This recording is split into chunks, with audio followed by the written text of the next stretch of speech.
Alrighty folks, we got a doozy here for you today. Get ready for a full recap of the main lore of Adventure Time. Hold your applause, just get ready for the good stuff. I can hear it all at the end, don't you fret. You might be wondering, Chartoon, why are we applauding for Adventure Time? What makes it so different from the other Cartoon Network shows? Well, let me explain. Adventure Time runs a total of 10 seasons, 259 episodes, and even has its own musical movie. You heard me, musical. Adventure Time is one of the newer cartoons from Cartoon Network, featuring absolutely stunning animation and bright character designs. It's clear why Adventure Time has won the hearts of millions. Disclaimer, I'm not gonna lie, this cartoon is heavy in lore. It contains different storylines and overall just a lot in general. I'm going to be doing this episode differently in the sense that I'm going to be giving you more than just the main meat of the show. If you're interested in where all the humans went in the Land of Ooo, Marceline's backstory, Simon turning into the Ice King, and the miniseries Elementals that dives into the elements of Ooo, then you're in for a lot of luck. I'll be putting tabs on the different sections of the video so as not to confuse you too much. And some information might bounce around from one subject to another, but never fret. If you're already an Adventure Time nerd, then it won't be a problem. If this is your first time hearing about Adventure Time, then I encourage you to watch the character introduction section first, and then the main meat. After that, feel free to watch the other sections to dive deeper into the show. If you guys end up liking this video, please let me know in the comments. If you'd like to learn more about Adventure Time and all it has to offer, such as Flame Princess's backstory, BMO's creation, gender swap episodes, the Earl of Lemongrab, Jake's parents, and many more interesting side quests that Adventure Time has to offer. Maybe, if you're lucky, I'll talk about relationship episodes so you can get the inside scoop on partner drama. Anyways, back to the task at hand. Here's some context for you.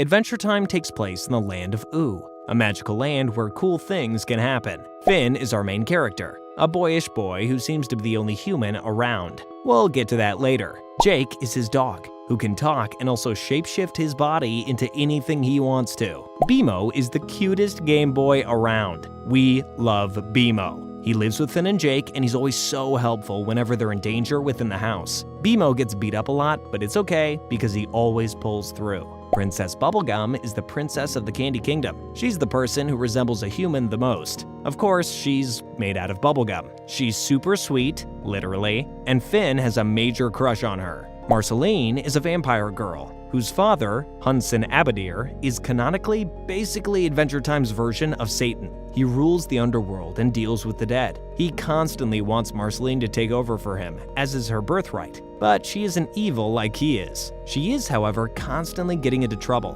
but has a kind heart and enjoys Finn and Jake's company. Ice King, who is presumably the main antagonist of the show, he's just a lonely guy living his lonely guy life. And by that, I mean he constantly kidnaps the princesses of the show and forces them to date him. For someone named Ice King, he isn't very cool. Gunter is a penguin who's Ice King's right-hand man and wingman. Get it? Because he's a penguin. He'll come into play later, if you're wondering why I included him. Lumpy Space Princess is a super common character who Finn and Jake interact with constantly. She's a lumpy purple cloud who's in love with her own lumps. We love a confident queen. She often annoys Finn and constantly wants him to date her. Lumpy Space Princess talks with a Valley Girl accent and is quite sassy. Oh my gosh, you guys! The Lich, which is a being that represents the inevitable death of all living things. Billy, who is a mighty hero and legend that Finn and Jake look up to quite a lot.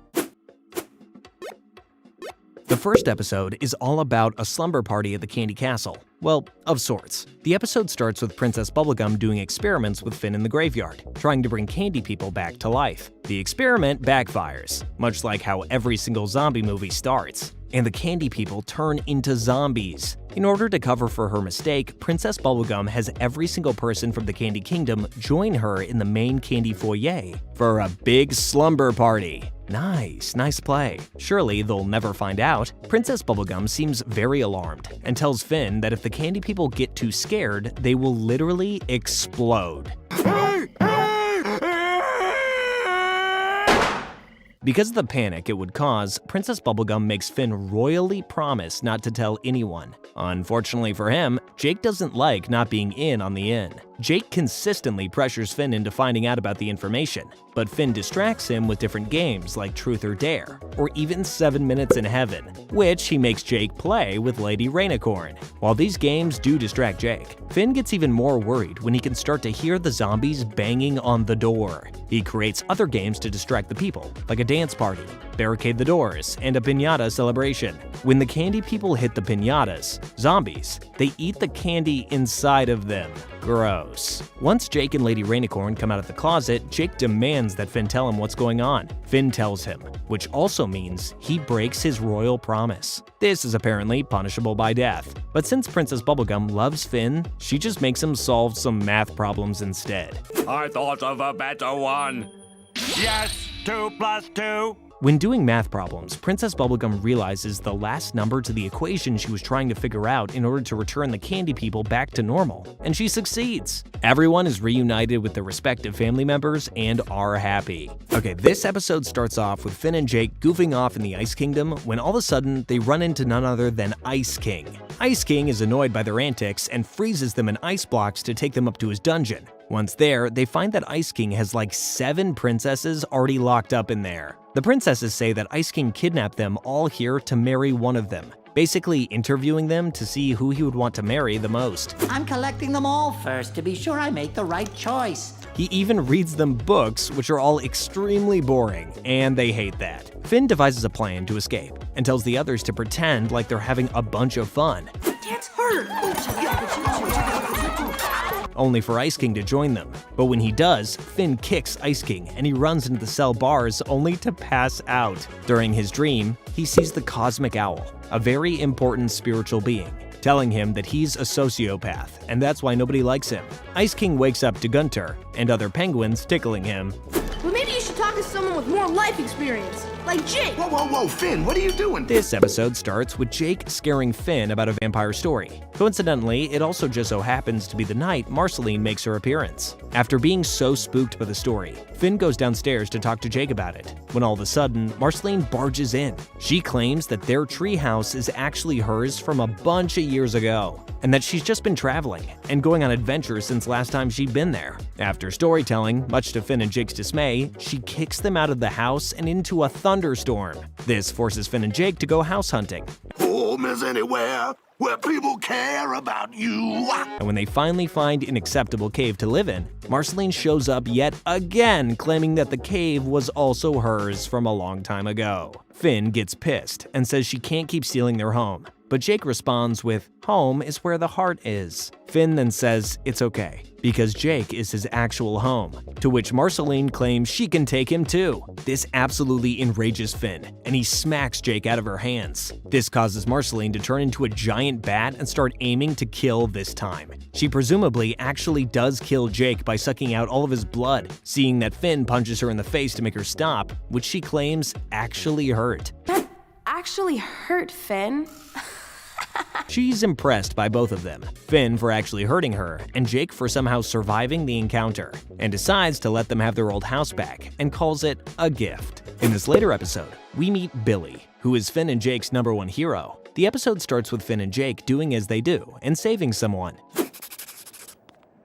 Aw, my pleasure, ma'am. After they save the person, they find a sword that just so happens to be Billy's old sword. Upon trying to lift it, they find his cave and are super excited to meet him. They have a long chat about how Billy doesn't use violence anymore to fight evil. He urges the boys to try and not use violence, since evil will always return no matter what. This puzzles the boys, as they've never not used violence. And also, Billy is known for his brave, violent acts. After a whole day of trying not to use violence, the boys prove to be unsuccessful. All of a sudden, they see an old lady being beat up by a large swamp giant. Finn decides he's had enough of being non-violent and saves the woman by defeating the swamp giant. Finn and Jake go back to Billy to share the good news of what he did by using violence. This old lady is alive because of these.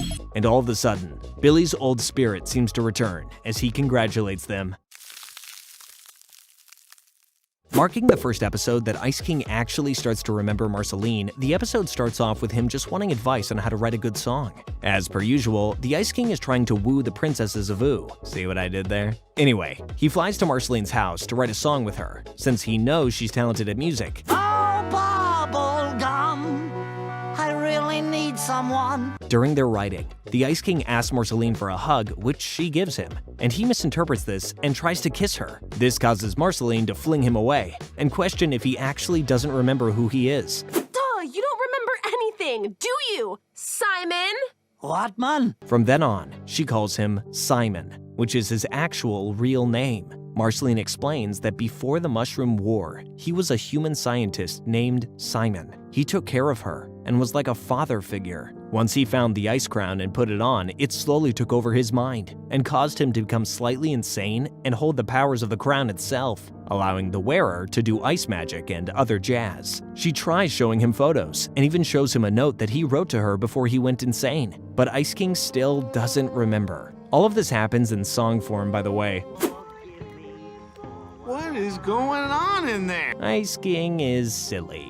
At the end of the episode, there's a flashback of Simon wiping away Marceline's tears and giving her a stuffed animal. In this next episode, Marceline tells Finn and Jake all about her past with the Ice King. Approximately 996 years ago, her and Simon wandered around after the Great Mushroom War alone. Simon was in possession of the Ice Crown, but only put it on in hopes to protect Marceline. Simon heard a noise in the woods and put the crown on just in case he needed to protect her, but it ended up just being a deer. Marceline is scared of who Simon becomes when the Ice Crown is worn and asks him to never put it on again. Mute.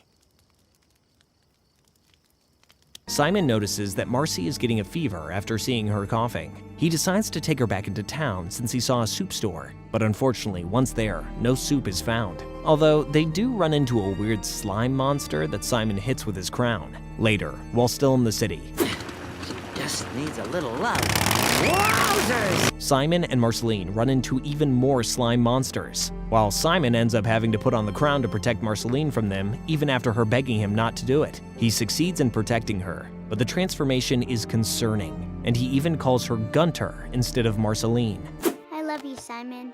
I love you, Gunter.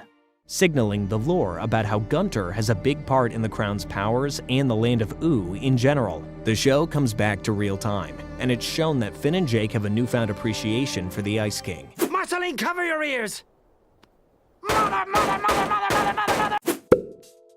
After crashing a secret wizard meeting and an anti-magic creature, Bellanoche, being summoned, Ice King loses his powers and becomes Simon again. He steals a magic carpet and flies back to the Ice Kingdom to enter his secret library, where his normal clothes, notes, and research were held. He finds an old photo of young Marceline and calls her right away, asking for her help. He wants to create a time machine so that he can go back and be with Betty before he dies from not having the power of the Ice Crown. Since he's like a bajillion years old, he needed Marceline's stuffed animal, Hambo, since he needed an object with great sentiment to be destroyed in order to create the portal. After the portal is created, he sees Betty and tells her how sorry he is.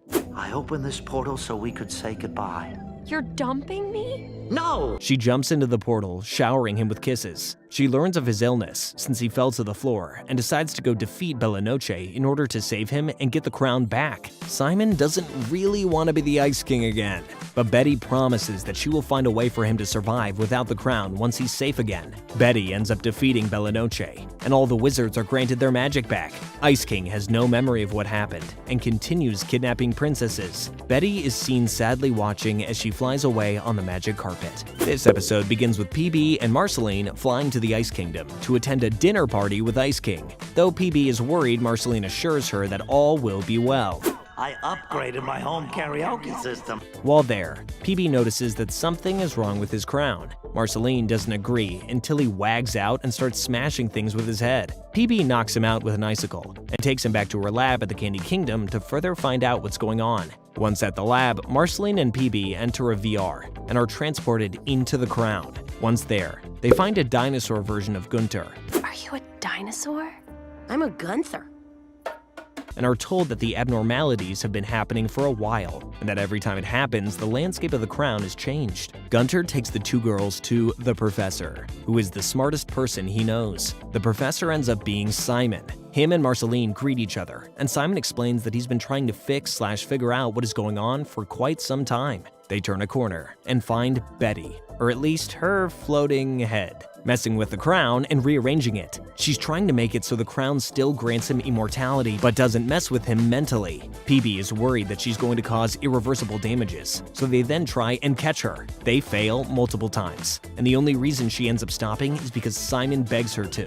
She remembers who she is and kisses him, apologizing for all that she has messed up while trying to fix him. PB is happy because the crown begins to stabilize itself, and because of this, begins to push foreign entities out of itself. The episode ends with a satisfied Ice King, thinking that the dinner went wonderfully. It's like her data left a shadow print on the circuitry. Even though not remembering anything from his Simon form. Alright, starting off the Marceline episode strong is Henchman. We already met Marceline, and as of right now, she kinda has been a jerk, messing with Finn and Jake, kicking them out of their homes, and all that jazz. In this episode, Marceline is seen being extremely rude to her henchmen. So rude, in fact, that Finn asked to take his place because he feels so bad for the guy. Henchman for life means henchman for life! While her henchman Finn is asked to do a lot of things that seem morally wrong. Except they aren't. She sucks the blood out of a guy's bow tie, much to Finn's relief as he thought she was going to kill him. She leads an army of the undead into the kingdom. Sorry, Finn. Which ends up just being a performance for a little kid's birthday. And finally, she orders Finn to kill a plant that looks super cute, but ends up being a menacing monster. This is when Finn finally realizes that behind Marceline's scary exterior, all of her deeds seem right and even friendly in hindsight. I'm not falling for your junk anymore, lady. Jake, on the other hand, is convinced that Marceline is evil and has put some evil vampire spell on Finn since he's wrapped around her finger. Jake wants to kill Marceline to save Finn, even after Finn tries to explain that she isn't evil. So Finn devises a plan to make it look like Jake does kill her to make him stop being suspicious of their friendship. It works, and they agree to hang out later. This episode begins with Finn learning of Marceline's rocky relationship with her father through her song about him stealing her french fries. Finn decides it would be a good idea to summon her father from the Nightosphere so they can work things out, without Marceline's consent first. Once in Ooo, her father tries sucking the souls out of everyone he comes into contact with, one being Gunter, which he claims is the most evil soul he's encountered in Ooo. He's unsuccessful. Keep your crummy soul. Meanwhile, Finn is trying to stop him, and Marceline is trying to get her guitar back. Finn ends up fighting Abadir, and successfully slashing his head shows his true form, and all the souls that he's stolen from Ooo. After Marceline gets her guitar back, she starts to leave, seemingly uninterested and angry with her father. Finn, not knowing what else to do, starts playing her recorded song about how hurt she was that he stole her fries. This causes Abadir to actually talk to his daughter about his mistakes in wronging her. They have a touching heart-to-heart, and during this, Finn sends him back to the Nightosphere. What's with that pocket on your shirt? Oh, Jake's in here. Sup, Jake?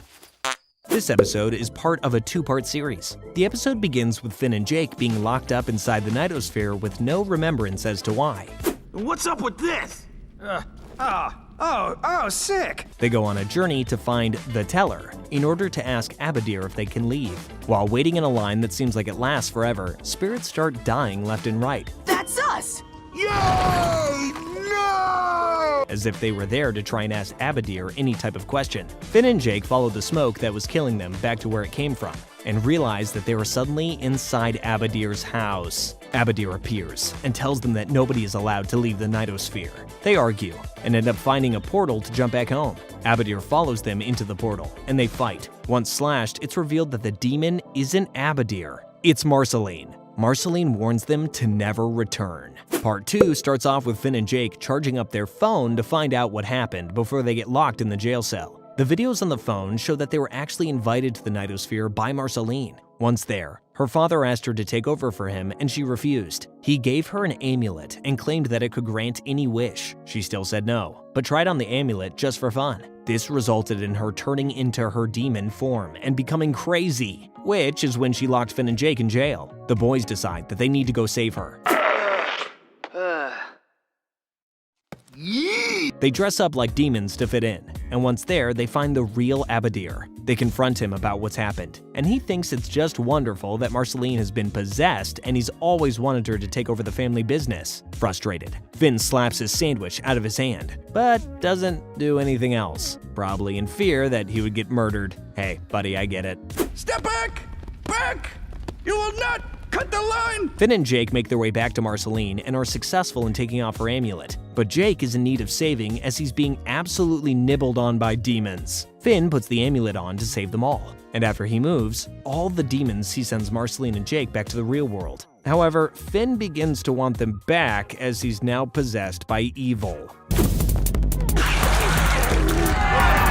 Right before he's able to, Abadir rips the amulet off and says sorry to Marceline. He also jokingly says that he actually likes her friends. This episode marks the beginning of a mini-series all about Marceline, called Stakes. The episode starts off with Marceline being tired of being a vampire. She approaches PB, who's now living in a separate cabin with Peppermint Butler, and asks her to perform the procedure they've been talking about. Very excited to test my new lab out on you. Once it is complete, PB says it is going to take some time to make sure it actually worked. That night, Marceline has a nightmare about sucking the blood of cows. The next day, villagers go to Finn and Jake for assistance when they realize that all of their cow's blood has been sucked. Finn and Jake go to Marceline to try and find out what happened, as she is the only vampire left in Ooo, so it has to be her. She denies doing it. Meanwhile, the villagers watch Finn and Jake converse with her and decide the only way to protect themselves is to kill her themselves. A little help.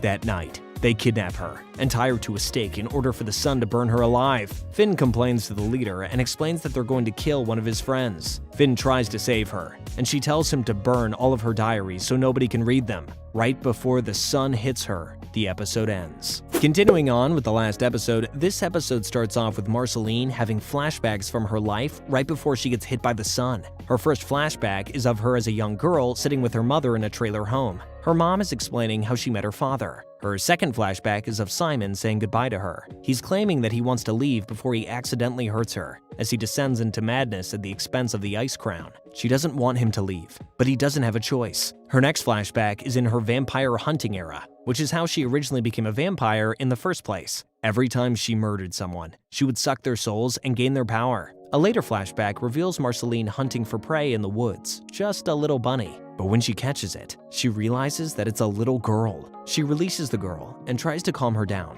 but the girl reports her to her tribe. They're scared of Marceline until she sings them some songs. They really like the songs. She's then transported to another memory of the human tribe. They're packing up their things to leave, sensing that something wrong was going to happen in the atmosphere. Right after saying this, vampires appear out of nowhere, one being the Vampire King. Marceline fights them off, even after being severely injured. Blah, I don't care. Fine. She had previously thought that she had already killed all of the other vampires. She tells the humans that they have to leave since the Vampire King has arrived. The episode then cuts to present-day Marceline, not harmed by the sun and still standing there. The sun evaporates her bite marks, and she's no longer a vampire. Jeez, I hope Finn didn't get blood-sucked after I stress fainted. The episode ends with Jake waking up in a cave and seeing a vampiric creature turn into shapes seen in the episode, one being the Vampire King. The vampires are awakened in their cave and are confused as to how they are alive. They remember Marceline killing them, but they claim that it feels like a dream. With arguments on where they should reside, they all end up splitting up, deciding to go their own ways in this new life. Jake finds Finn and Marceline and asks them about the vampire activity. Marceline is confused, as she has killed all of these vampires a long time ago, and they all go back to PB's cabin. Once there, PB says that the only remainder of what happened to Marceline is the essence that they sucked out of her, which upon looking for it has gone missing. Upon seeing a sketch of the Vampire King that Peppermint Butler drew, she goes back into yet another flashback, this time of her battling the Vampire King. Right before she's about to stake him, he bites her neck, resulting in her also being turned into a vampire, thus preserving his species even in death. Back in real life, Marceline demands that they all start preparing for a battle with the vampires. When she eventually finds the Vampire King, he claims that he's now just eating normal animals like everybody else. While having this conversation, Marceline sucks the soul of the vampire who gave her the power of flight. She was tired of not being able to fly anymore. The Vampire King tells her of the Empress's plan to take over the Ice Kingdom. Marceline quickly goes off to rescue Ice King, who is her Simon. I could have snapped and done you all in at any time. The fourth episode in the miniseries starts with the Empress hypnotizing the Ice King to do whatever she asks of him.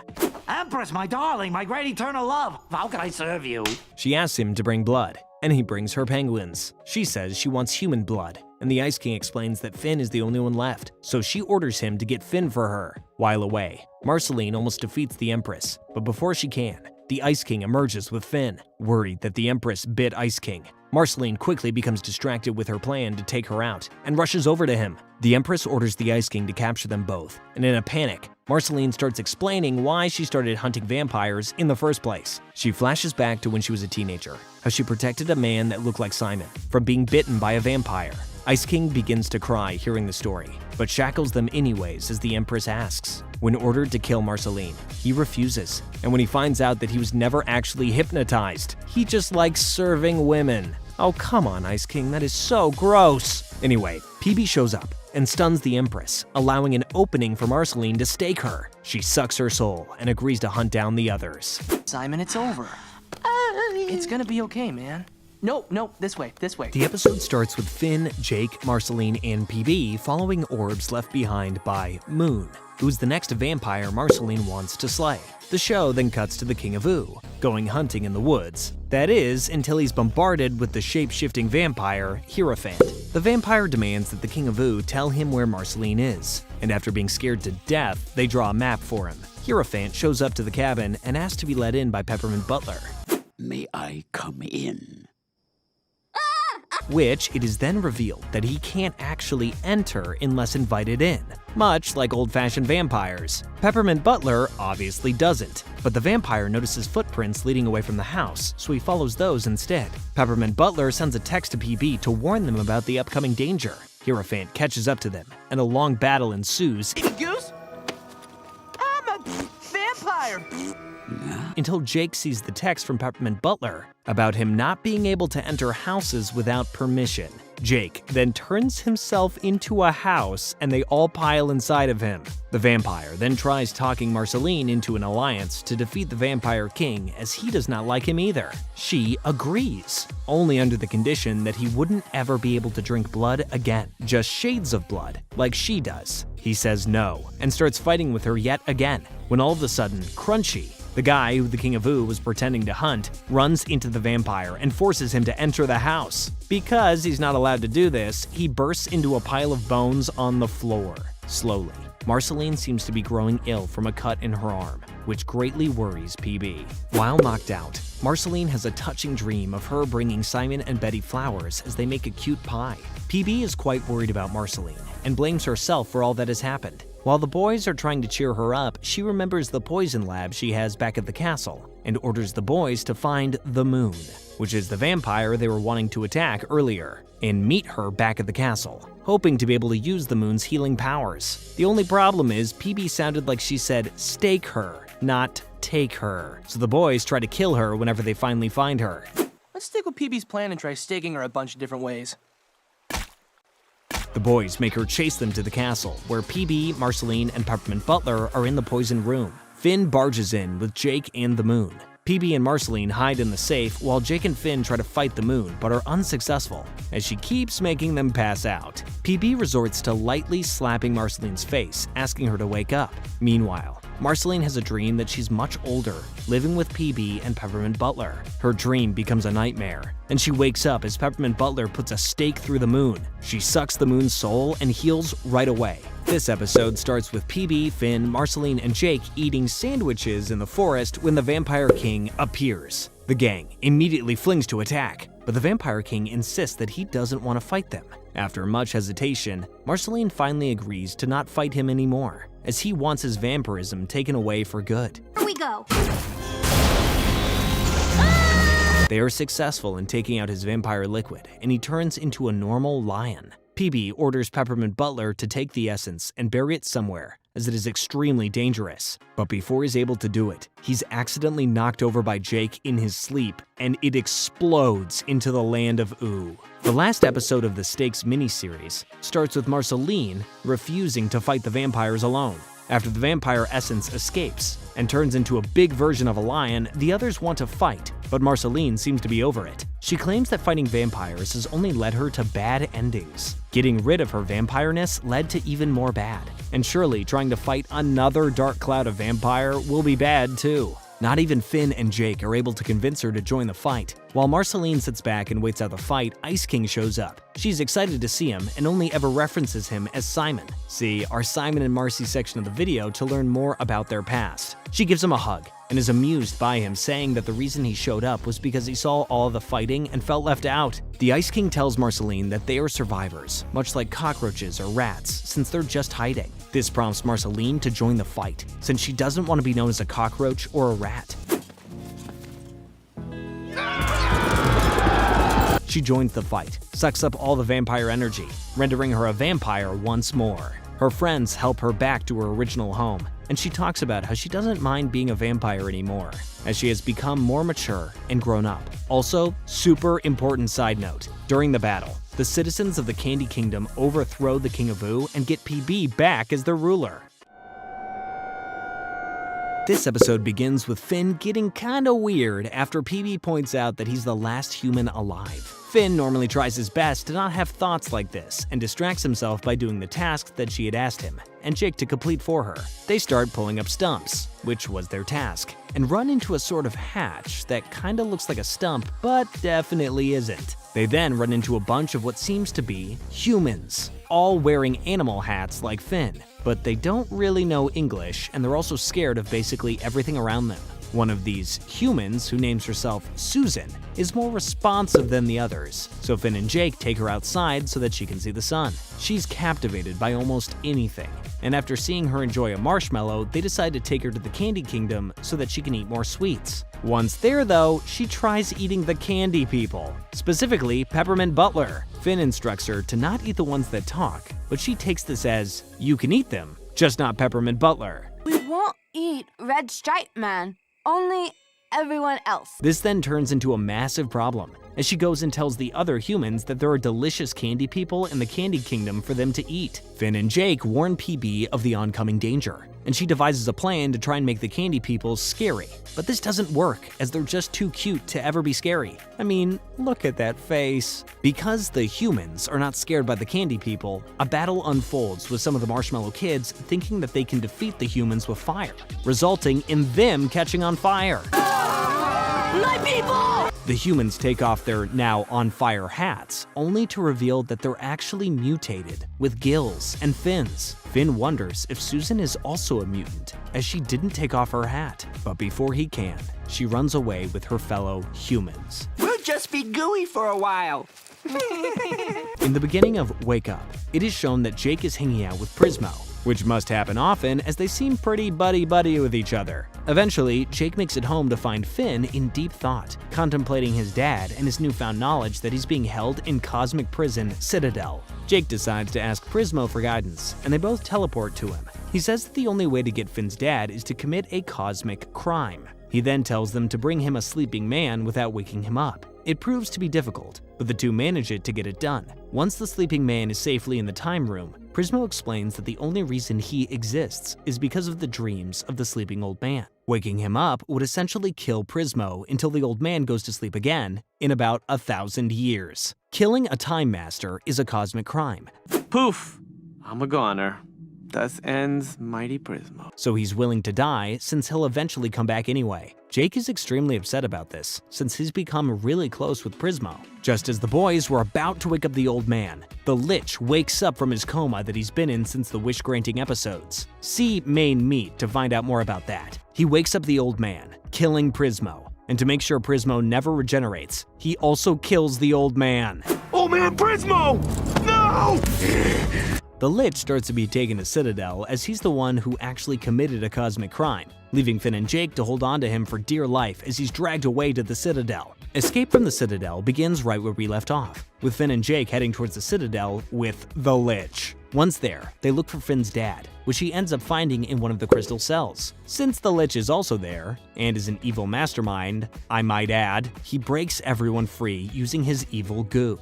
Once free, Finn's dad seems less than thrilled that Finn has found him. He actually seems completely uninterested and unbothered by him. Finn begins to ask him why he was abandoned, but his father is too busy trying to escape to pay him any mind. one of the guardians of the prison ends up shooting Martin, Finn's father's, leg off, prompting Martin to order Finn to get the blood of one of the guardians since they have healing powers. After healing his leg, he abandons Finn yet again, running away with the other prisoners. The Lich then breaks free and tries to kill Finn and Jake.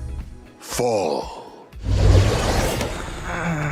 Finn realizes that the Guardian's blood hurts the Lich and begins throwing chunks of it at him. Before finishing off the Lich though, Finn realizes that his dad is about to completely escape without them and he still hasn't gotten any answers yet. His dad is trying really hard to abandon his child right now, as he promotes himself as leader of the runaways and does everything in his power to avoid talking to Finn again, such as cutting off Finn's passageway to him and spawning a void to suck up him and the other runaways before Finn can get to him. While trying to escape, Finn is determined to hold onto the large platform that his dad is on, so much so that Finn's grass sword engulfs his entire arm trying to hold on to his dad. Pedal to the metal!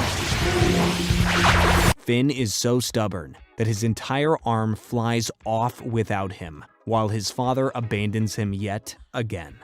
Hey, what about air? Finn falls into the water, and while there's a small part of the Guardian's blood touching his nub of an arm, and a tiny flower grows, Jake drags a sad Finn out of the water. He reveals that the Lich actually turned into a baby man and appears harmless. Finn and Jake then give the baby to Tree Trunks, who is an adorable old lady elephant. There will be more on her if we make another Adventure Time episode. Don't forget to like and subscribe, and maybe we will. Part 1 of the mini-series Islands. This episode takes place after Pre-Boot and Reboot that I mentioned in the main meat section of this video. For a brief recap, Susan attacked Finn and Jake after her head got banged up and an electronic chip in her malfunctioned. Anyway, the episode begins with a human ship flying onto the shores of Ooo looking for Susan Strong. It only responds to Finn though, as it's programmed to recognize humans. Finn finds Susan and apologizes for attacking her with his grass arm. She apologizes as well, since she was the one who started it, and he tells her about the ship. Susan investigates what's going on, and has a feeling she needs to go back to wherever she came from. Coordinates print out from her old head implant, which leads to an island far away. Finn also decides to join her because he wants to find out more about the human race. By default, Jake also goes with Finn. The gang says their goodbyes and heads off on their journey. The gang start their journey and meet a silly dragon named Whipple. Whipple is quite annoying and ends up making them all want earbuds from Jake. Bimo, who nobody knew was on the ship, makes a ruckus, and He needs to be told! No one wants to hear your ideas! it becomes apparent to Whipple that they all find him annoying. He gets upset and crashes their boat, leaving Jake to turn into a sailboat so they can all stay afloat. It then becomes obvious that Jake is hallucinating while heading straight for a bunch of poisonous seaweed. Meanwhile, he thinks he's heading towards his parents. A scared Susan and Finn fight against Jake, leading him to throw them off of his body, only for them to find that there are actually poisonous jellyfish causing Jake to hallucinate into the poisonous seaweed. They punch away the jellyfish, and Jake gets better. Later on, they pressure Finn into telling them why this journey means so much to him, and he confides in them that he's tired of remaining ignorant about his species, and that he will get to the bottom of it. Whipple shows up again, seemingly out of nowhere, and tells Finn that he knows how he feels, and that he's sorry for wrecking their ship. Sorry I broke your boat.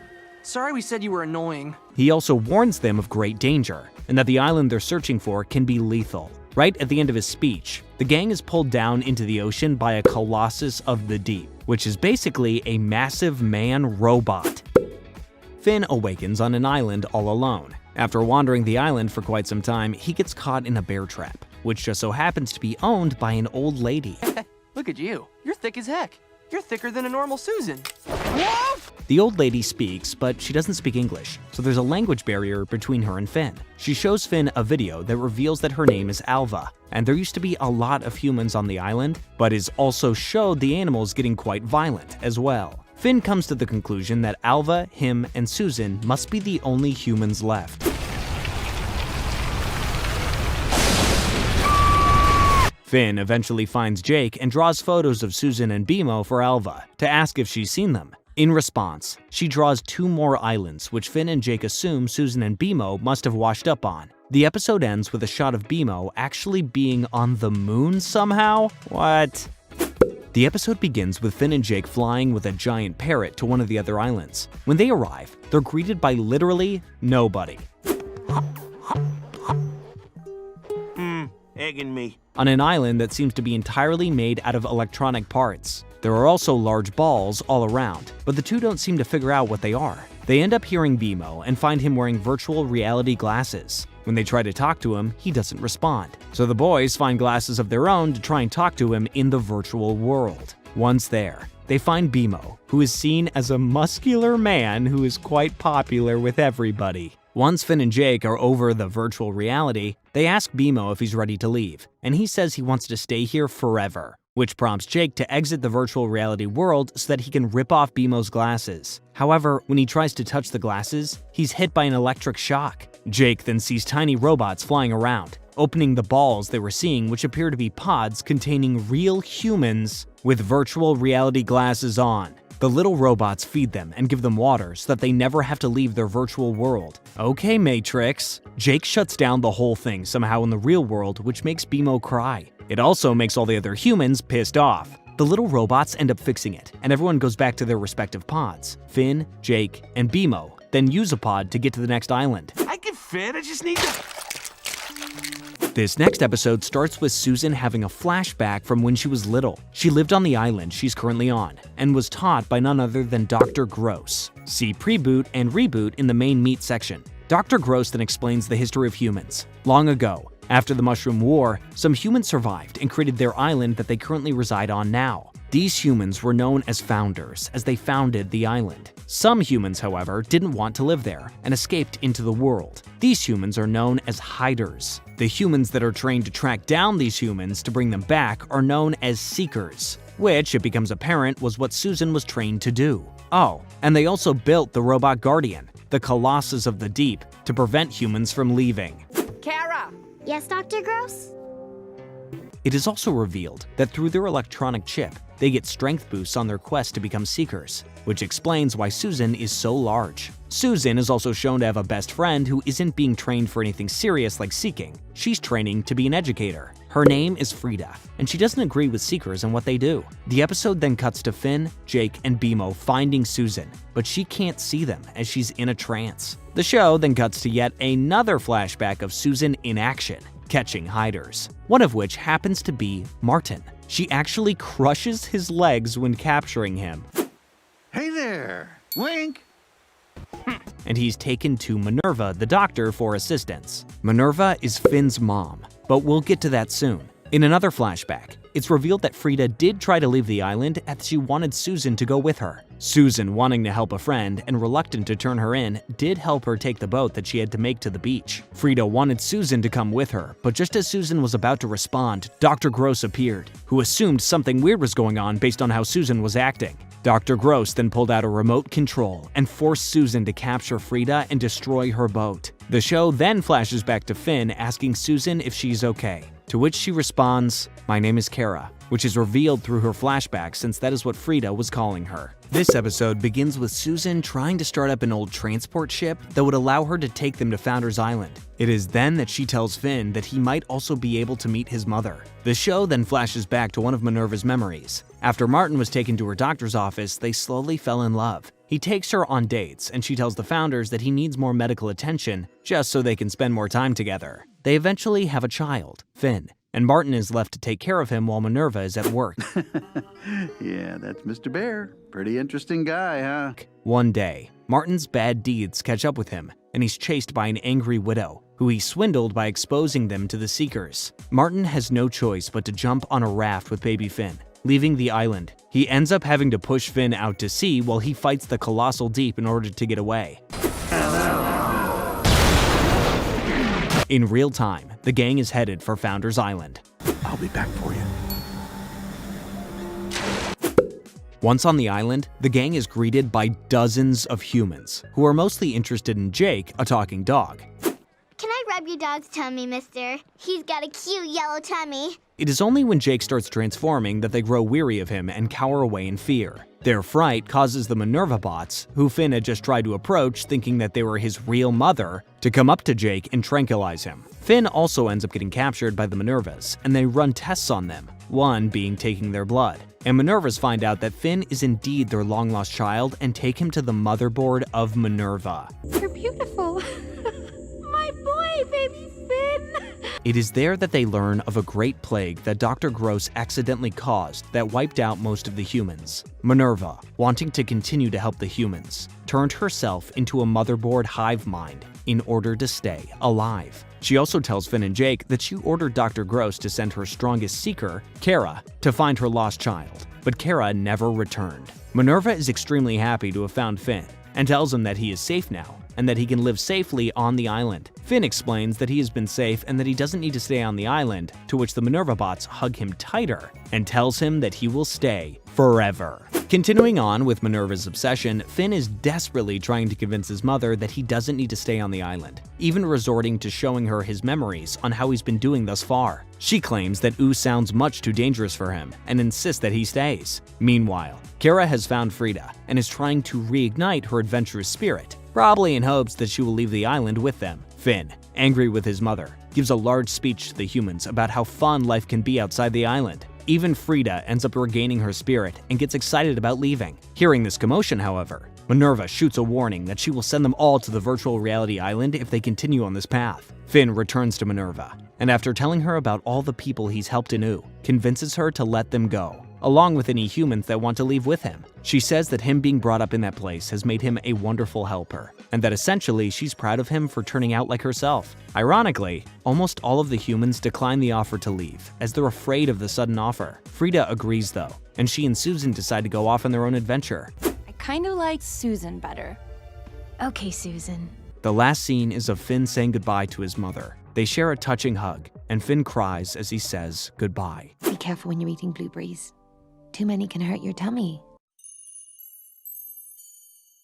The episode begins with PB asking Finn and Jake to find the missing hangers. Several of her subjects have said that their hangers have gone missing. Finn and Jake find Ice King trying to sneak into the dry cleaners to steal even more hangers. Ice King asks the boys to come back to his castle with him. Once there, he explains that he dropped his keys in a deep hole and is trying to get them back out. The hangers are sucked into the same hole the keys were in, and the boys decide to launch an investigation. Once inside the hole, they find an orb with a lady inside. Ice King breaks it open, and the girl reveals herself as Patience. What year is this?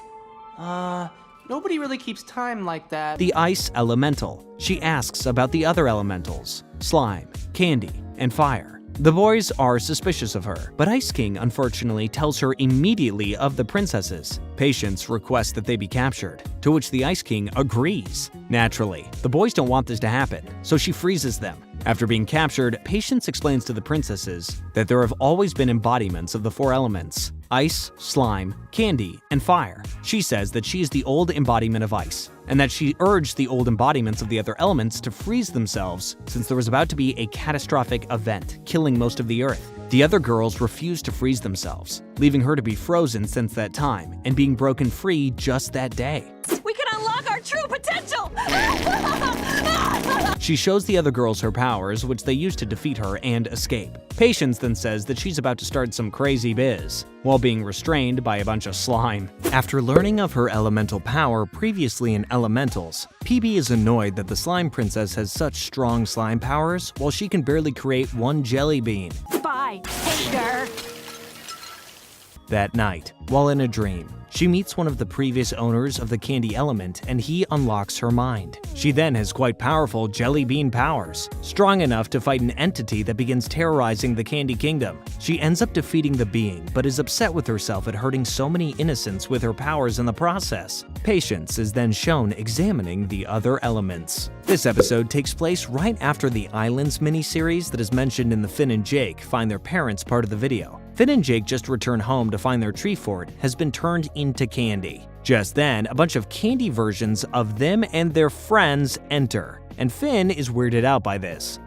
I'm Shelby the worm, the gummy worm. On the other hand, Jake is amused and not concerned at all for some reason. Distraught, Finn decides to go to the Candy Kingdom to ask PB about all of this. They find out that PB is actually the castle itself and has become a pure candy elemental. She also claims that she has fixed everyone by turning them all into candy. Sky hooks appear from the sky, which are just hangers tied together that Ice King created, and he flies them to the Cloud Kingdom, which has not been overrun by the Candy Elemental. This frustrates PB as they have escaped, but claims that they will be back because they have nowhere else to go. It is also shown that the Land of Ooo has been completely divided into the 4 elements. Yes, I'm meat.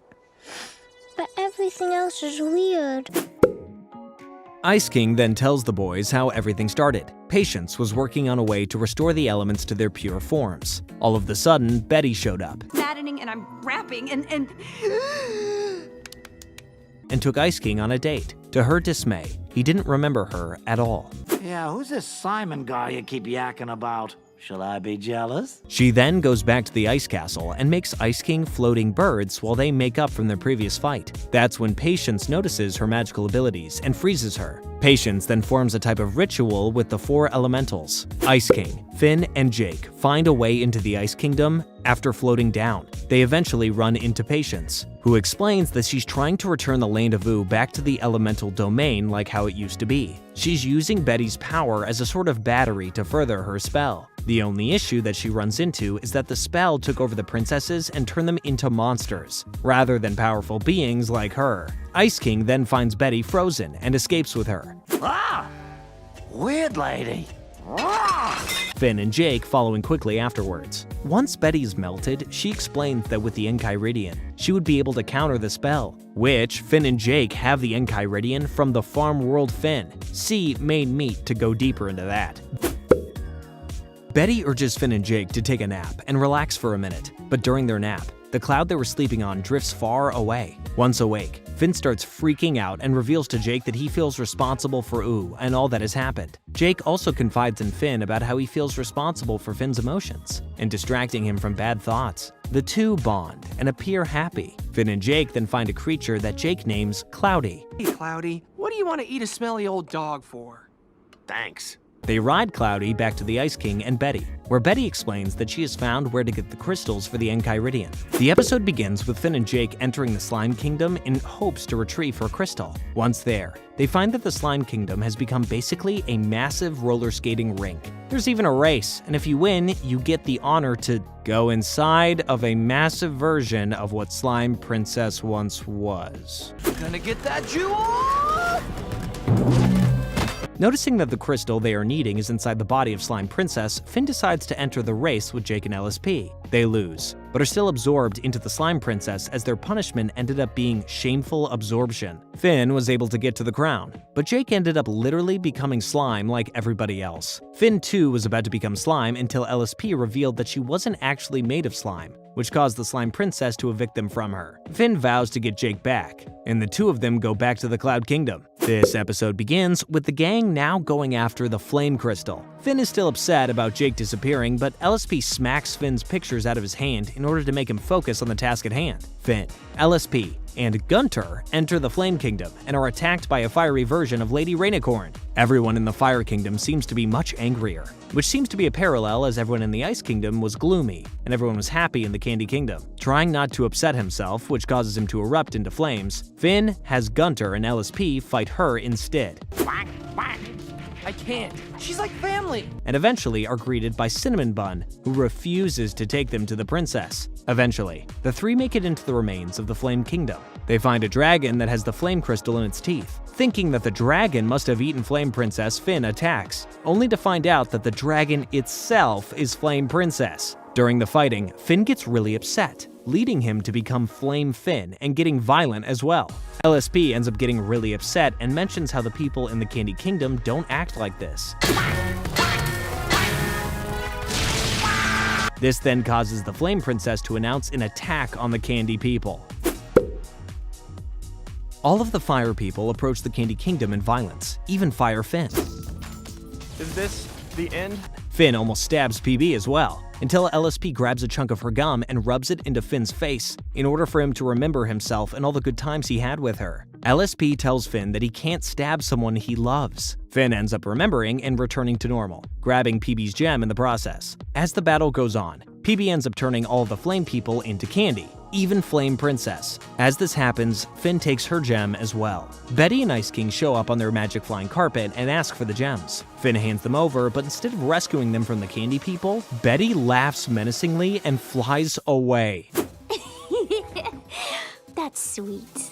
Continuing on with the last episode, Finn and LSP end up running away from the approaching candy people / transformation. Finn finds out that LSP must be immune to the elementals because she is yet to be affected by even a singular one, to which LSP claims that she didn't pay attention in class when learning about Lumpy Race. Meanwhile, it is revealed that Betty doesn't plan on using the Enchiridion to rescue Ooo. She plans on using it to rip a hole in time and space so that she can go back in time to before Simon ever put on the ice crown. Maybe I can even stop the mushroom war. Preventing him from ever going insane or becoming the Ice King. Ice King is weirded out by her and wants to talk about what's going on. He ends up kicking the Enchiridion during her spell, You turn this off and we can talk, maybe? causing her to blow up in a spark and disappear. Going back to the Candy Kingdom, PB has started transforming the lands around her into candy as well. In doing so, she ends up candifying the Iceland completely, causing Patience to freeze herself yet again to avoid this fate. Ice King then flies down to join Finn and LSP, bringing them the Enchiridion. LSP becomes upset with Finn for doing experiments on her to try and figure out how she can null out the elements. When she gets angry, all of the gems fly to her, and she begins transforming the land back to normal. When doing so, it is shown that Jake returns to normal as well, and the two are reunited. Jake reappears in his true form, and Finn says they will try to get him back to normal.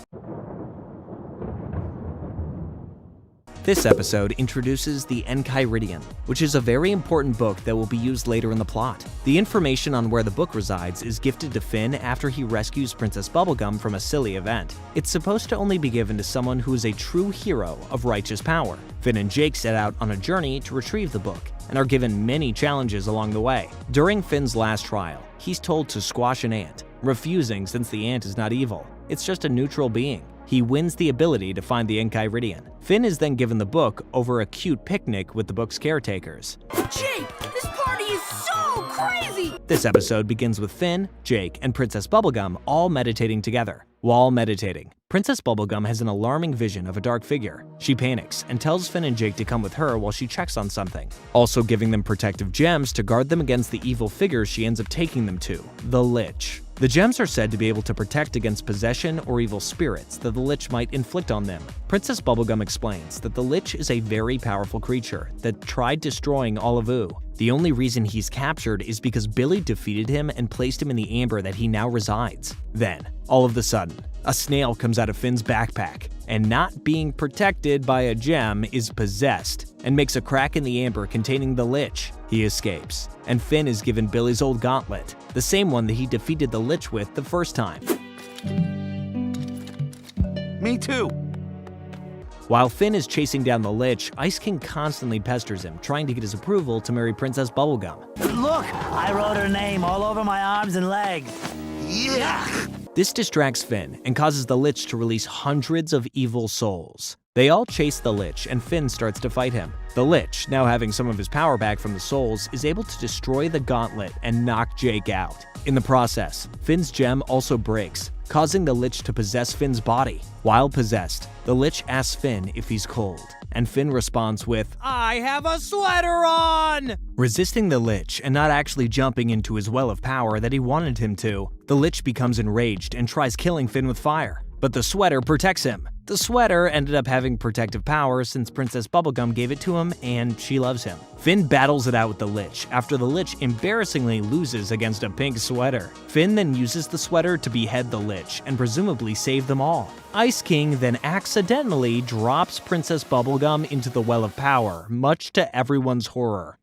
Oops, I've got the dropsies. Continuing on with the last episode, Princess Bubblegum was dropped into the Well of Power. The episode starts off with Princess Bubblegum being treated at the Candy Hospital with Finn and Jake right by her side. She doesn't look to be doing so well and looks like a piece of chewed up gum. The Ice King tries to explain that something weird happened when dropping her into the well, but Finn is so mad at him for letting it happen he doesn't listen to him. After being stabilized, Princess Bubblegum almost looks gray, and everyone can tell that something is off with her. Jake is much more suspicious of her. She set her entire room on fire when she didn't like Jake's song and dance, Jake! which further confirms his belief that something bad must have happened to her while in the well. Jake forces Finn to acknowledge her being weird, telling him about the fire and forcing Finn to see what she's doing in the bathroom. Oh, my globe! Come on, man, that's pervy! When looking through the lock on the doorknob, they see Princess Bubblegum throwing all of the hazardous materials into her bathtub and then drinking it all. Princess Bubblegum then grows into what looks like a giant demon. Ice King shows up and explains that he saw her get possessed by the Lich, but sometimes he has weird visions and didn't want to alarm anybody if it wasn't true. He also offers his assistance, but it isn't until Jake gets hurt that Finn agrees. After the Lich is defeated once again, Princess Bubblegum's body is destroyed from smashing onto the ground after being frozen. The doctors try to put her back together, but are slightly unsuccessful. When she returns, the doctors announce that while they were able to somewhat save her, as a lack of enough Bubblegum pieces, she is now 13. Oh, dang it! Well, I'm out of here. Goodbye, everyone. This episode starts with Finn having a bad dream about the Lich attacking Billy. When he wakes, he tells Jake, and they both decide to go tell Billy of their nightmare. When they reach Billy and explain what happened, Billy asks them if they want to help him kill the Lich, to which they both agree. They start collecting all the gems from the different princesses. I want candy. And Billy explains to the boys that the Enchiridion is actually a magical book, and if you turn the sword on the front, it opens up to a secret page regarding the gems. Once all the gems are collected, it opens up a portal to different dimensions and universes. The middle of this universe being the time room where Prismo lives. It said previously that finding Prismo would result in you being able to have one of your wishes granted. The only gem they needed left is Princess Bubblegum's. When they reach her, she is adamant that she doesn't want to give it away. Her and Finn get in a tussle, but Finn wins and takes the gem. While outside, Princess Bubblegum quickly emerges and tells them that Billy isn't actually the real Billy. It's actually the Lich. The Candy Guardian hits him and reveals his face, which is quite horrifying for a cartoon. Finn, not knowing what to do, decides to break the book in half, hoping that this would prevent the Lich from being able to use it. Instead, him breaking it actually causes the portal to open. Even though they try to stop him, they're unsuccessful, and he makes it through. The episode then cuts to Farm World Finn and Jake in a different animation style that emits a slight eerie vibe. Continuing on with the last episode, once Finn and Jake enter the portal, they see the Lich ask Prismo for something and he vanishes. They shortly after find out that he wished for all of life to cease to exist. Panicking, Finn wishes that the Lich never existed. The show cuts to the farmland version of Finn again. Farmland Finn needs money for his father, and while searching, he finds Ice King's crown of all things, still attached to Ice King/Simon. After taking off the crown, Finn wants to put it on, but before he does, that farmland Marceline shows up and says that he can't do that, and that a simple human cannot wear that crown. She also tells a tale about how Simon used the crown to save everybody from destruction after the Great Mushroom War. In doing so, he prevented a large bomb from hitting, but also died. Because the crown's master died, it sent ice to cover the earth for 400 years. Ever since then, Marceline has been watching over Simon's body and the crown to make sure another human doesn't put the crown on. As per usual, Finn doesn't listen to those he doesn't know/trust and takes it away. Marceline chases him down and begs him not to put it on. I am Big D! Woo! But when conflict arises, he ends up doing it anyway. Continuing on yet again, when Finn puts the crown on, he uses his newfound power and accidentally sets off the bomb from the Mushroom War. Horrible images pass, and he's only able to save his family. Jake? Jake! Meanwhile, Jake, Prismo, and Cosmic Owl have a hot tub moment where they're rapping and having a grand time. When encouraged to use his wish, Jake wished for a sandwich and said that he's sure Finn will be fine. It isn't until the TV they're watching Finn from becomes unmuted and Jake realizes how much danger Finn is actually in. Jake, being too scared to make a mistake, takes Prismo's advice in wishing to change the Lich's wish from destroying all life to Finn and Jake being returned to Ooo. The two land back at the Candy Kingdom and life is not all dead. Take the sign off when you tell me where you hid Daddy's crown jewels. In this later episode, we find out about Finn's past lives and also get a hint at how old Princess Bubblegum actually is. The episode starts by showing a scary ghost lady that Finn keeps seeing. He tells Jake, and Jake says Finn needs to go into his vault to find out who the scary lady is. Finn's vault is basically his repressed memories that he doesn't want to think about. Because Finn doesn't want to open his vault, with the help of BMO, Jake hypnotizes him into remembering. Once inside his vault, Finn sees his past lives, a blue comet, a butterfly, a pink glob of goo, and finally, a girl, the ghost lady, riding a white tiger. It's revealed that the ghost girl's name is Shoko, and Shoko also seems to be someone who does almost anything for some cash. Shoko gets a job from a gang to steal Princess Bubblegum's amulet. She goes to the Candy Kingdom, pretends to get hurt by the gang, and gets rescued. While in the care of Princess Bubblegum, Shoko confides in her how her parents sold her arm, and Princess Bubblegum seems upset by this. Shoko actually starts to really like Princess Bubblegum because she seems to be one of the only people who actually cares about her. PB begins to trust her so much that she lets Shoko help create one of the Gumball Guardians. After they are created, PB gives Shoko a mechanical arm to replace the one stolen from her. Shoko is extremely sad because she knows if she doesn't steal the amulet, she will be killed by the gang. She ends up stealing the amulet off PB's neck in a panic after being caught by one of the Guardians. Are you okay, princess? Jeez, you're so loud! The Guardian zaps her, and she falls into a green river of toxic waste. PB tries to save her, but there's nothing she can do. Finn then wakes up and calls PB, saying that the past needs to be reconciled. Suddenly, it flashes back to Shoko crawling out of the toxic river and crawling to a tree sapling, the same tree that Finn and Jake live in. When PB arrives at their treehouse, Finn digs up the floorboards in the kitchen, What was that? Oh no!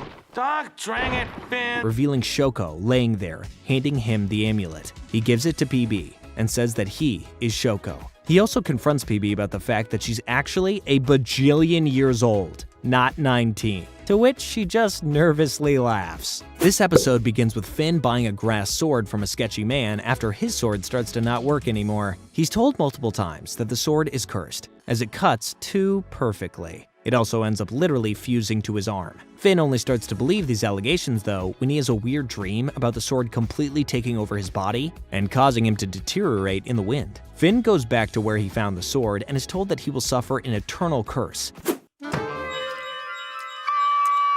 that the sword will never leave him. Finn is completely fine by this, and the sword morphs back into his arm. The wizard that cursed him is upset that Finn is fine with the grass sword arm thing, but Finn is unfazed. Plus, once he accepted the sword, it became much easier to wield. In this episode, we find out about Orgalorg, a cosmic entity who is shown to be as old as the Lich. Orgalorg is said to be the breaker of worlds and is obsessed with destroying entire planets. The episode starts off with Gunter and the other penguins in Ice King's care wanting to throw a party. To achieve this, they put a sleep grenade in Ice King's cheesecake and force him to eat it. Alright, maybe just another teeny corner. During their rager, Lumpy Space Princess arrives and during an epic walrus race gets attacked. Gunter has to save her, and in doing so, he slams into the wall, and a massive green brain appears to come out of his head. He begins having flashes of different images, a comet, and what looks to be Abe Lincoln. Gunter goes down to his basement and cuts wood carvings out of different symbols. After doing so, he somehow connects his mind to them and transmits to what appears to be a swampy planet. It is here that we learn of Orgalorg's past. The grandma alien claims that Orgalorg used to be a very powerful cosmic entity that would prey upon worlds. When the Catalyst Comet was around, he sought to absorb it, but Abe Lincoln ordered him to be hit down instead. In doing so, he fell to Earth and transformed into Gunter. Meanwhile, Gunter's mind energy is projected onto the planet, and all the aliens start screaming in fear. Gunter sees their frightened expressions and hears their screams, which snaps him out of his trance. He decides to smash the wooden fingers that he had created, but in doing so, he starts to remember his life on Earth before meeting the Ice King. Eventually, Ice King wakes up and gets upset with Gunter about him smashing wood all over the floor. Little does he know who he's actually dealing with. This later episode shows a new election to see who the people of the Candy Kingdom want in power. PB doesn't even campaign because she's worried about an oncoming comet that she notices in the sky. She is their creator and assumes they will be smart enough to vote for her, especially considering that everything she does is with them in mind. Her opponent, King of Ooo, is quite convincing, however, and marks a lot of her own people to turn on her. After the votes are counted, it is found that PB has been voted out of power. She contemplates if maybe she made them to be too stupid, but she's also outraged at her being blindsided by her own people. You're a dillweed secretary, and you're probably some dillweed I've never met! She moves away with Peppermint Butler to an old shack she says her uncle made a long time ago. Before she leaves, she tells Finn and Jake to stay near the Candy Kingdom to watch after her candy people and make sure that they are safe. While Finn and Jake are wandering around, a purple hue starts to cover the sky, which is caused by the oncoming comet. Finn and Jake search for the King of Ooo so he can address the city and calm them down. While searching, they find someone messing with PB's spaceship. They charge the intruder but are shot with a laser gun. Eventually, Jake knocks the intruder over only to reveal Gunter? Gunter has a huge blue brain and he's also able to talk. Meanwhile, it's shown that the King of Ooo is a horrible leader, as he still has yet to even try to calm down the candy people. The episode ends with PB going outside to get some fresh air and seeing something blow up in the kingdom in the purple sky. Continuing on with the last episode, Finn and Jake find their way into the spaceship that is now taking off and are confronted with Gunter's true form, Orgalorg. After telling Orgalorg that they could definitely beat him in a fight, he sends them flying through space. Finn ends up slamming into his father, Martin, in his giant moth spaceship thing, who is talked about in the parent section of this video. Martin explains that he can't actually control the moth and it goes where it wants. The moth, coincidentally, starts flying directly towards Orgalorg. Orgalorg, meanwhile, starts absorbing the comet. Finn jumps into Orgalorg's mouth to try and stop what's happening / free the comet from absorption. The comet tells Finn that if he wants, he can start a new life altogether. That Finn used to be the comet in a past life, the one that crashed into Earth, confirming the information from the vault we mentioned prior. Finn says that he's put a lot of work into his life now and wants to see it through. Martin, on the other hand, gladly takes the offer and is transported to another state of being with his moth. This upsets Finn, as he is tired of his dad always running away. You burn enough bridges, the only direction to move is forward. Orgalorg, Finn, and Jake are flung back to Earth and are unharmed. And because of falling back to Earth, Orgalorg is transformed back into Gunter. A side note for the viewers, Bonnie is PB's real name and is used throughout the series whenever she's not in princess position. I haven't been doing this just for the sake of confusion, but starting this episode, I'm going to switch over to calling PB Bonnie instead. Clear as mud? Great. This episode takes place directly after the comet situation. Since Finn and Jake are the ones who save the world, they're honored by the king. The king then gives them a task to go into one of the most dangerous rooms in the Candy Kingdom in hopes of treasure. The boys enter and find a dragon that seems to be leaking juice that fuels all the Candy Kingdom. The king wishes to monetize this, and when approaching the dragon, it freaks out and breaks free. Finn and Jake, not knowing what to do and having absolutely no faith in the King of Ooo, rush to Bonnie's cabin in search of assistance. She explains that the dragon is actually her brother Nettie, who was birthed from the same gum that birthed her. She becomes worried for him and explains that he is quite sensitive and they need to rescue him. During their flight, on a giant swan, Bonnie has a flashback of her birth. Even as saplings, he was quite afraid of everything, which is why he's been locked up in his safe space. They eventually find her brother cowering in a cave and return him to his home. Bonnie explains to the boys that she was born with a bunch of gum-like entities, and she turned them into the people of the Candy Kingdom, successfully creating the castle with her brother. My candles were starting to turn. Thanks, Jake.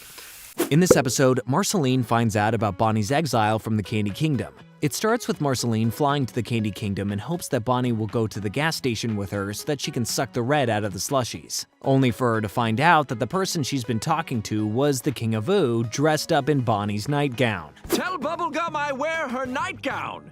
Tell everyone! Marceline angrily goes to the cabin where Bonnie is now staying and confronts her about her disappearance from the Candy Kingdom. Bonnie explains that she was wanting a new start in life and might even make a new kingdom made of vegetables. She's staying up late trying to find the varmints who are eating her crops. The varmints inevitably show up, and they chase them down into some sewers. Marceline makes a comment about how she and Bonnie used to hang out down there frequently before she became the princess. The two find the mother vermin and battle, only to be left even deeper in the sewers. It is there that they find an old graffiti tag that Bonnie wrote after Marceline dared her to do so. Bonnie has a breakdown, crying about how she pushed everyone away, thinking that that would make her satisfied. How if she was the perfect princess, then everything would be fine. Now she's stuck in a hole and can't even look after her own plants. She got dethroned and is all alone. Marceline tells her that it's okay and that she doesn't need to apologize. Marceline then rescues them both and sends them to the surface. Marceline then watches over the pumpkin patch for Bonnie while she finally sleeps. Okay, so this episode begins with a lot of weird stuff going on. Finn and Jake climb a mountain of frozen bodies. The Enchiridion is there, and Farm World Finn is also there proclaiming victory on his newfound world. The show then flashes back to an hour earlier as to how all of this came to be. Prismo calls the boys up in real time and asks for their help. He explains that back in the episode Finn the Dog and Jake the Human, that the farm world that existed after Finn's wish still exists, even after Jake technically got rid of his wish ever happening. And now, the farm world Finn, also called Ice Finn, has control over the Ice Crown and has teamed up with the farm world Lich. The Ice Finn is using his world's Enchiridion to try and make a portal to the real world that they live in. Prismo is freaking out about this because he says he will get into a lot of trouble if his boss finds out. My boss will hold me responsible. He gives Finn a briefcase and tells him to take care of it. The show then flashes back to the ice situation. It is revealed that the object inside of the briefcase is actually a large horn that is supposed to fix time and space bug-ups. Finn, not being able to kill himself even if it's in the form of another dimension, diverts from his plan and tries to steal away his Enchiridion instead. That's not gonna work, you guys! Don't walk away from the maid! No!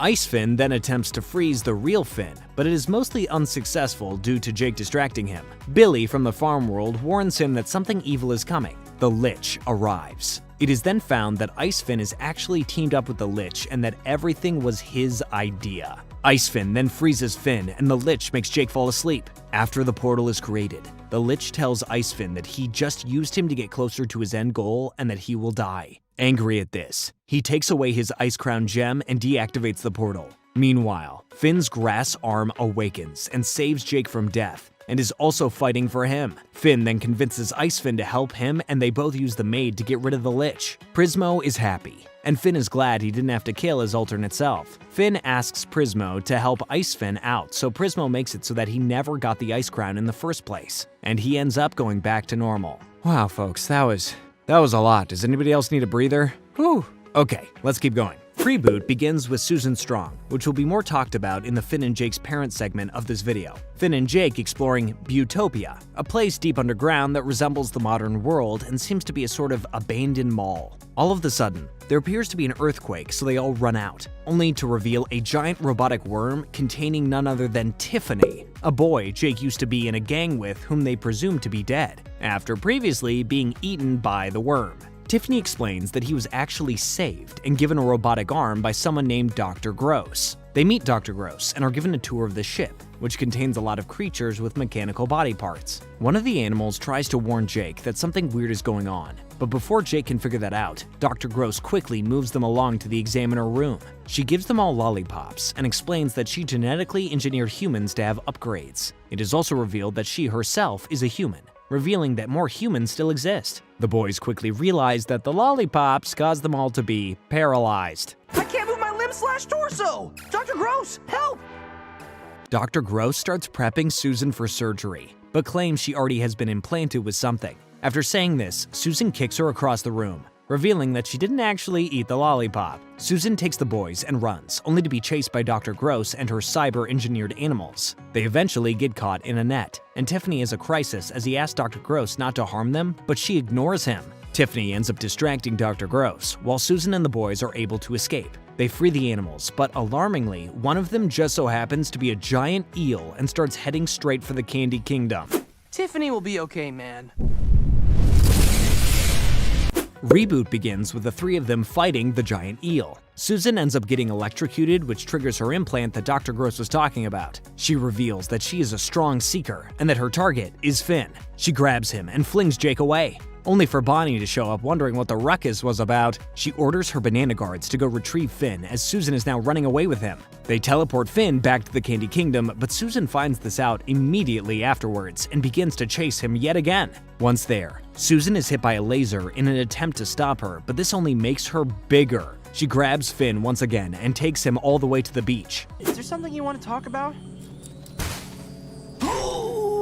It is there that Jake finds them and rescues Finn. Finn and Jake merge, making the Jake suit and fighting Susan. They end up knocking off the cyber part of her, and she returns to normal. It is then that Finn's grass arm starts acting up and actually completely detaches from him and morphs into its own human, Fern, leaving Finn armless. This is foreshadowed in a previous episode, Blade of Grass, that I covered previously in this section of the video. This episode starts with Bonnie telling Finn, Jake, and Marceline about her family. Around 800 years ago, Bonnie was lonely, and all she had was Nettie. As talked about previously, Nettie is quite antisocial and doesn't communicate like a normal person. Bonnie was lonely, so she decided to create her own family using the mother gum that she came from. She constructed Uncle Gumbald, Aunt Lolly, and Cousin Chickle. She was happy, and she finally had people to interact with to call family. But one day, Gumbald decided that he wanted to be in charge instead. He got the other family members to turn on Bonnie and created a dum-dum juice to make Bonnie susceptible to taking orders. We address the Bonnie problem. Bonnie problem? And turn her into a dumb candy person. Gumbald wasn't trying to use it on Bonnie though, as he ended up turning Aunt Lolly and Cousin Chickle into candy people as well. Specifically, the cookie and the piñata that runs around sometimes in the show that never knows what's going on.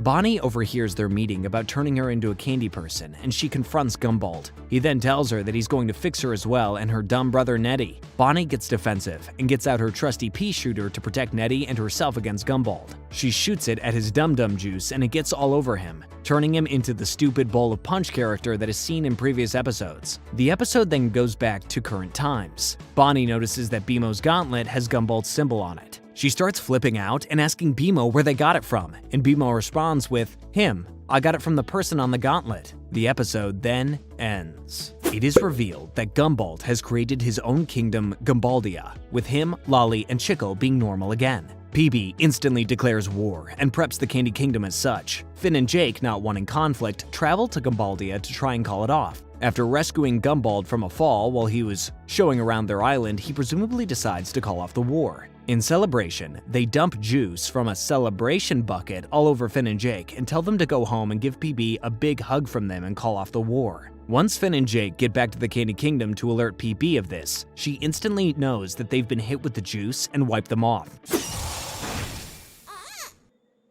Peps? She then angrily declares that the war is most definitely still on. Come Along With Me is a 50-minute special for Adventure Time's last episode, a touching story on how it all ends. The episode starts off with two friends, Beth and Shermie, who live roughly 1,000 years after the outcome of the Great Gumball War. They find a mechanical arm and decide to take it to the King of Ooo to find out where it came from.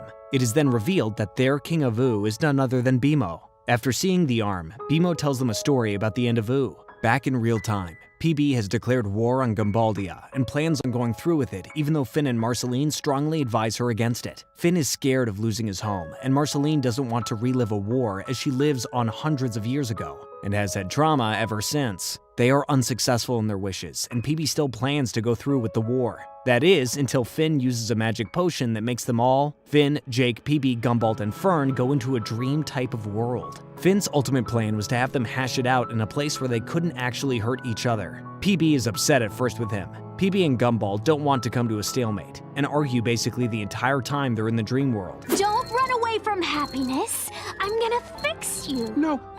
It's only after PB relives Gumbald's life that she understands how horrible it is to be a dumb candy person, and that she treated him horribly for so many years. Meanwhile, Fern has a crisis after him and Finn finally defeat one of their monsters from the vault. It's the creature that has been latched onto alternate Finn that's been making him grassy. The only problem is, once they defeat it, he no longer has a body, so he slowly dies for the rest of the show. Anyway, moving on, they all wake up, and PB apologizes to Gumbald for all that she has done to him throughout the years. He accepts her apology, and they're about to hug it out until Aunt Lolly trips him and it's revealed that he was actually holding dum-dum juice. Meaning, after all that they went through in the dream world, he was still planning on essentially killing PB in the real world. Aunt Lolly does make peace with PB, and the war is called off.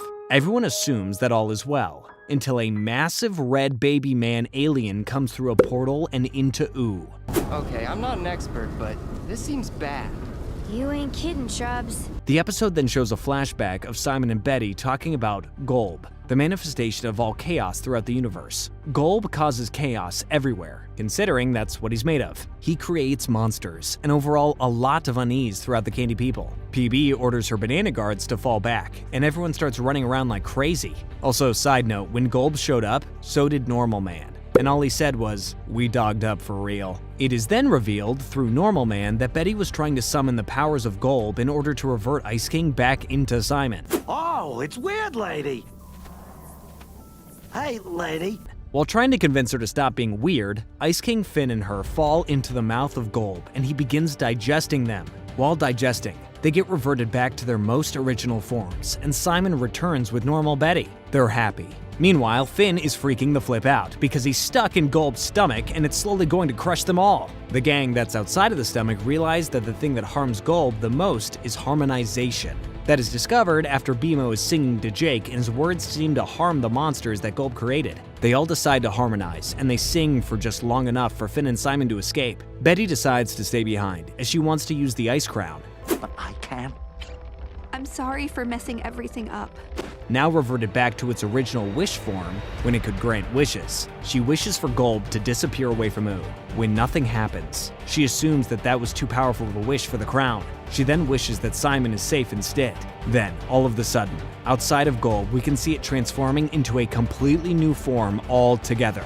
Golb is then shown wearing lashes and being an adult woman rather than a baby. You can then assume that she either wished to become Golb or morphing into Golb was the only way to protect Simon. Either way, Golb flies back up into the portal and leaves Ooo alone.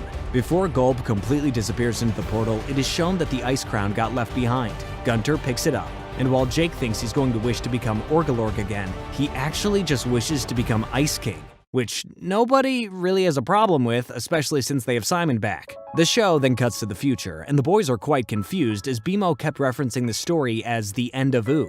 But nobody really died and nothing catastrophic happened. Their questions aren't really answered though, as BMO continues on with the story. He talks about how his friends lived out the rest of their lives. It's also shown that Finn buries the remainder of Fern in the spot where their old treehouse used to reside. It got blown up in the war. With the knowledge about the tree that supposedly grew a sword on top, the boys go to that place and climb the massive tree. He then holds up the sword just like Finn has done in every single video introduction, and the show ends. It then shows Finn and Jake talking to a massive hole in the ground who asks if they want to hear a song. They say yes, and the hole sings the iconic "Come Along With Me" song that has been playing in almost every outro of the show. There is then a long montage showing everyone growing up and living out their best lives. Side note, I think it's up for interpretation, but personally, I believe that BMO kept saying that it was the end of Ooo because it was the end of all of his friends as he knew them. They all grew up and are gone now, so BMO is the only one left to tell the tale of the end of an entire era. Side note, Marceline and PB totally smooch. The ship is confirmed.